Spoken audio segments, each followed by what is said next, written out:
What did you eat as a kid that you now realize was really effed up? I remember when my buddy was broke, he'd get a bunch of coffee creamers, ketchup packs and crackers from the condiment bar of a cafeteria and make tomato soup in a mug.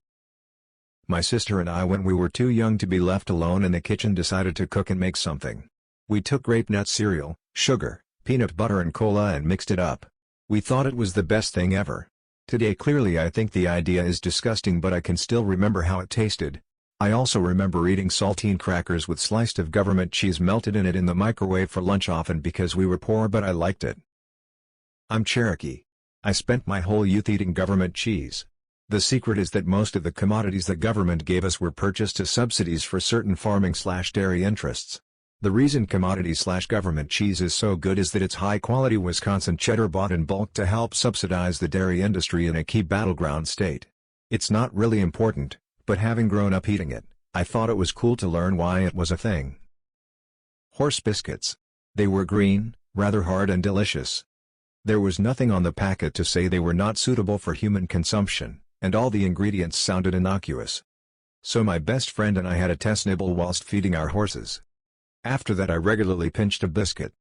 Very yummy. And no ill effects.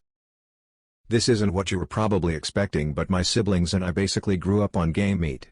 My parents were staring down the barrel of some really dark times, so my dad bought some game tags every year and we ate elk and deer every day for 6 years. It was one of those situations where the fact that my brother and I could fish every day without getting a ticket meant that our dad sent us fishing every day since we were 6. We eventually pulled through, and there were times there was something other than whatever we caught, shot, or trapped, but in hindsight it really put into perspective just how fucking hard times got for us. I grew up on fish my dad caught during the weekend. I also used to heat up eggs in a bowl in the microwave, but I hated microwaved eggs, so I would add sugar on top. God, I can still smell the microwaved eggs, and I can still taste microwaved eggs with sugar on top. I used to make this when I was around 4 to 6 years old. We often didn't have food or parents around and had to fend for ourselves. 4 kids ages 4 to 12. Being poor is some motherfucking bullshit. I'm sorry. It's wild BC. I'm not well off by any means, but my number one priority is making sure all of my kids' needs are met and that she is fed real good every day, that she doesn't have to beg, scrounge, or even think about it. She has never experienced food insecurity, and I hope she never does. My late grandfather grew up poor with despicable parents, and I remember him putting sugar on foods that seemed odd, like crumbled up cornbread, anything with gravy, and some others. Thank you for sharing. That really gave me perspective and enlightenment that he, in his wisdom, spared me as a child. As an adult, I'm grateful to know this is likely why he did that. Makes so much sense now. The things he put sugar on were always cheap foods that were probably repetitive and poorly cooked by his older siblings. It never occurred to me before. I can't explain the mixture of gratitude and sadness. It's so strange. But, thank you. And sorry you had to endure your own struggle. Cheesy peas were one of my favorites.